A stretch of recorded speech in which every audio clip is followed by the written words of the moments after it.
ভাইরা, তোমাদের এখন প্রচুর একটা টাফ টাইম যাচ্ছে। আই আন্ডারস্ট্যান্ড যে টাইমটা যে প্রচুর টাফ যাচ্ছে, এটা বুঝতে কোনো আসলে বেগ লাগে না। দেখো, আজকে আমি তোমাদের তেমন খুব কঠিন কোনো কথা বলবো না, জাস্ট সহজ কয়েকটা কথা বলবো। তোমাদের বড় কোনো স্বপ্ন দেখাবো না, জাস্ট একটা সত্য কথা বলবো। গতদিন আমি অনেক বড় স্বপ্ন দেখেছি, আজকে জাস্ট একটা সত্য কথা বলবো। মনে রাখবা, জীবনের বড় বড় পরিবর্তন বা বড় বড় অ্যাচিভমেন্টগুলা, বড় বড় কাজ, বড় বড় সিদ্ধান্ত থেকে কিন্তু সাধারণত আসে না। আমরা বলি যে হ্যাঁ, স্বপ্ন বড় রাখো, বড় দেখো, বাট ছোট ছোট কিছু কনসিস্টেন্ট প্র্যাকটিস থেকে, ছোট ছোট কিছু সিদ্ধান্ত থেকে তোমার লাইফে বড় চেঞ্জ আসতে পারে।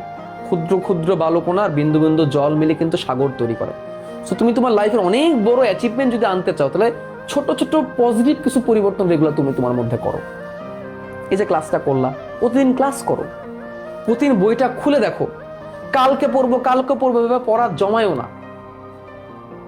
কারণ এই যে ছোট ছোট কাজগুলা, রেগুলার ক্লাস করা, রেগুলার প্র্যাকটিস করা, রেগুলার পড়াশোনা করা, পড়া জমিয়ে না রাখা, এই যে ছোট ছোট কাজগুলো কিন্তু তোমার ভবিষ্যৎটাকে লিখতেছে। তোমার এই ছোট ছোট যে কাজগুলা, আমাদের তো একটা আলটিমেট ভবিষ্যৎ তো আমাদের লেখাই আছে, বাট এই ছোট ছোট কাজগুলোই তো সেদিকে আমাদের নিয়ে যাচ্ছে, রাইট? সো তোমরা অনেকেই ভাবো যে আমি পিছাই গেছি, রাইট? অনেকেই ভাবছো না আমি পিছাই গেছি, আমি পিছাই আছি, বাকিদের থেকে পিছাই আছি। কিন্তু মনে রাখবা ভাই, যতক্ষণ না একটা মানুষ থেমে যায়, ততক্ষণ পর্যন্ত সে পিছায় না, সে হারে না। তুমি পিছাই গেছো এটা ভাইবো না, তুমি জাস্ট চলতে থাকো। তুমি যদি রানিং থাকো তোমার কাজে, তুমি যদি প্রতিদিন তোমার পড়াটাকে করতে থাকো, একটু হোক আর বেশিই হোক, তুমি যদি থেমে না যাও, তার মানে তুমি ট্র্যাকে আসো। থেমে গেলে শেষ। তুমি একদিন যদি বসে যাও যে আজকে পড়ালেখা করবো না, আমার দ্বারা হবে না, তাহলে তুমি কিন্তু ওই দিন ফেল করলা। এই কাজটা করা যাবে না।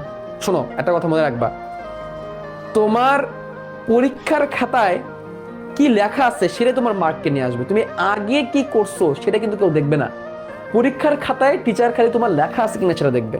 সো আগে কি করছো না করছো তুমি ভুলে যাও। পরীক্ষার খাতায় তোমাকে লিখতে হবে, এমসিকিউ তোমাকে সঠিক আনসার করতে হবে, সবগুলা গোল্লা তোমার ঠিকভাবে ভরাট করতে হবে। এটা তুমি মাথায় রাখবা, ঠিক আছে? কারণ পরীক্ষার খাতায় টিচার তোমার এই খাতাটাই দেখবে, তোমার চেহারাও দেখবে না, তুমি কে তাও দেখবে না। ওএমআর মেশিন তোমাকে চিনবেই না, খালি দেখবে তোমার ওএমআর মেশিনে বা তোমার খাতায় আমল নামায় কি লেখা আছে, তুমি কি লিখছো। দেখো, আমি চাই না তোমরা এখানে সব সুপার জিনিয়াস হয়ে যাও, এটা সম্ভব না। সবাই সুপার জিনিয়াস হইতে পারে না। আমি তোমাদের সুপার জিনিয়াস বানানোর জন্য ক্লাস নিচ্ছি না। আমি চাচ্ছি যে তুমি কনসিস্টেন্ট হও, তুমি কনসিস্টেন্টলি পড়াশোনা করো। কারণ ভাই, ট্যালেন্ট অনেক সময় হার মেনে যায়, কনসিস্টেন্সি কখনো হার মানে না। কনসিস্টেন্ট ব্যক্তি কখনো হারায় না। একটু একটু করে তার কি হতে থাকে, উন্নতি হইতে থাকে, একটু একটু করে তার উন্নতি হইতে থাকে। তুমি কনসিস্টেন্টলি পড়ালেখা করে যাও, একটু একটু একটু একটু একটু করে নিজেকে ডেভেলপ করো, নিজের সাথে ফাইট করো। অন্যের সাথে দেখার দরকার নাই। অন্য অনেক কিছু করে ফেলছে, দ্যাটস ফাইন। সে হয়তো আগের 1.5 বছর পড়াশোনা করছে, তুমি হয়তো আগের 1.5 বছর সেভাবে করে পড়াশোনা করতে পারো না। তার মানে কি তুমি সামনের দিনগুলো পড়াশোনা করবো না? তুমি সামনের দিনগুলোকে কাজে লাগাও। আগে যা হয়েছে হয়েছে, ওইদিকে তাকানোর দরকার নাই। তুমি কনসিস্টেন্ট ভাবে এখন প্রতিদিন একটু একটু একটু একটু করে নিজেকে আগাও।